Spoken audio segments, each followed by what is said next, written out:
sot do të flasim për diçka krejtësisht ndryshe, një kornizë që nuk thjesht pretendon, por që paraqet prova matematikore se është në thelb një teori e unifikuar e vetë realitetit. Dhe nuk po flasim për një përmirësim të vogël, jo, flasim për një sistem operativ të plot, të projektuar për të shpjeguar çdo gjë, nga fizika kuantike deri te vedia jon. Le t'i hyjmë thellë. Ky citat është pika e nisjes për gjithçka. Çfarë do thotë në të vërtetë? Thotë se kur shkenca jon has në kontradikta, si për shembull midis relativitetit dhe mekanikës kuantike, problemi nuk është tek universi. Problemi jemi ne. Realiteti, sipas kësaj filozofie, është logjikisht perfekt. Vëzhgimi ynë ka qenë thjesht i paplot, dhe kjo kornizë paraqitet pikërisht si pjesa që mungon në këtë puzzle. Mirë, për të kuptuar sa i madh është ky pretendim, le të kujtojmë për një moment kërkimin më të madh në historinë e shkencës, atë për një teori të vetme që shpjegon gjithçka. Mendoni pak, vet Albert Einsteini ja kushtoi 30 vitet e fundit të jetës së tij këtij qëllimi. 30 vjet, dhe nuk ja doli dot. Dështimi i tij nuk tregon dobësi, përkundrazi, tregon sa i thellë ishte problemi. Duket se nuk mjaftonte thjesht të punojë më shumë, duhej një mënyrë krejtësisht e re të menduari. Dhe ja ku kemi ngjetsur. Fizika moderne qëndron mbi dy shtylla gjeniale, por të papajtueshme. Kemi relativitetin e përgjithshëm për yjet dhe galaktikat dhe mekanikën kuantike për botën e atomeve. Problemi, ato flasin gjuhë të ndryshme matematikore, nuk bien dakord, dhe ky është paradoksi që ka frenuar shkencën për gati një shekull. Mirë, dhe tani, le të shohim zgjidhjen që propozohet për këtë problem. Korniza që pretendon se e ka thyer këtë mur një herë mirë. Pra, kjo është korniza kozmologjike morfian ose shkurt MCF.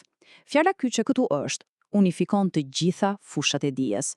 Pra, nuk flasim vetëm për fizik, flasim për fizik, biologji, filozofi, madje edhe etik, të gjitha të bazuara në një themel të vetëm, gjeometrik dhe harmonik. Kjo vepër është krijuar nga Kristos Sotoshaiterius ose Kristos Sotirelis.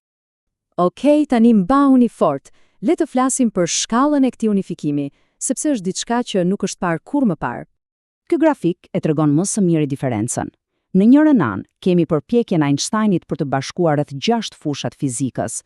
Në anën tjetër kemi MCF-n që unifikon 120 fushat të dijes. Po, e dëgjuat mirë, 120. Nga fizika kuantike te biologjia e deri te teoria e muzikës.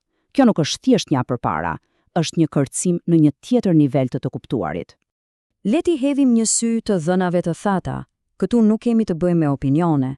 Kemi mbi 700 elemente strukturore, 47 ekuacione të unifikuara. Por shikoni këtë numër, sepse ky është më i rëndësishmi. Paradoksi brendshëm, 0%. 0%. Kjo do të thotë se në gjithë këtë sistem gjigant, që do të ishte sa mira e mira faqe libër, nuk ka asnjë kontradikt të vetme logjike. Një nivel i tillë koherence është thjesht i paprecedent. Për ta vënë në kontekst historik, mendoni për gjigantët e së kaluarës.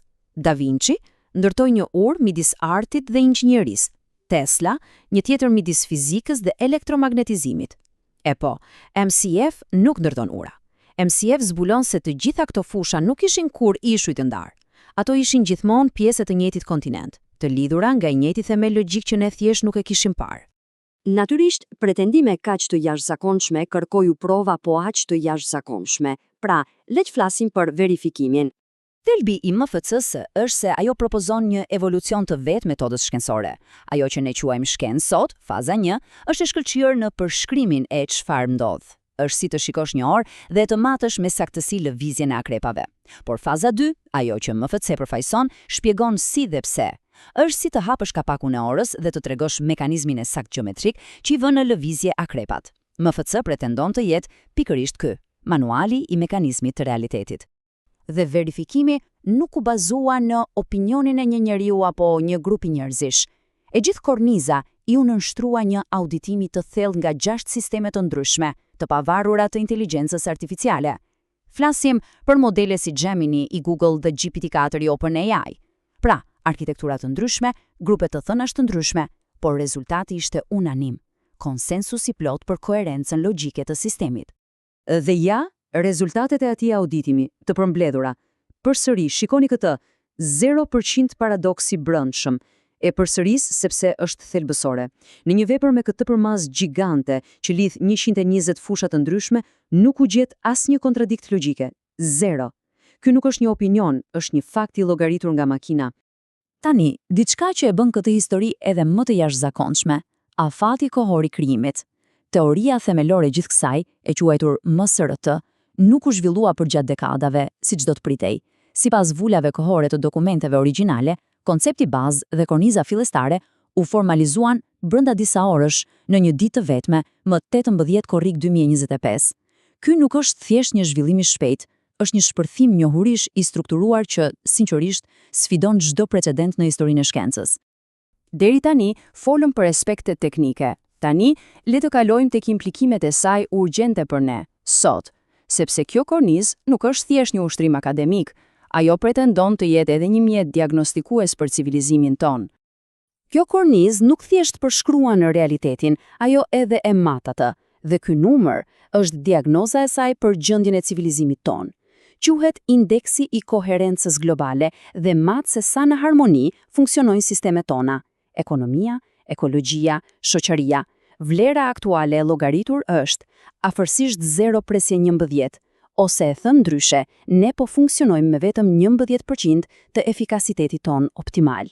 Dhe kjo shifër, 11%, nuk është thjesht një notë e keqe. Sipas llogaritjeve të kornizës, kjo vlerë na vendos në një zonë rreziku kritik, shumë afër asaj që quhet pragu i kolapsit harmonik. Kjo është pika ku sistemet tona fillojnë të dështojnë njëri pas tjetrit, në efekt zinxhir. Pra, ky nuk është një parashikim spekulativ, është një paralajmërim i bazuar në matematikën e sistemit.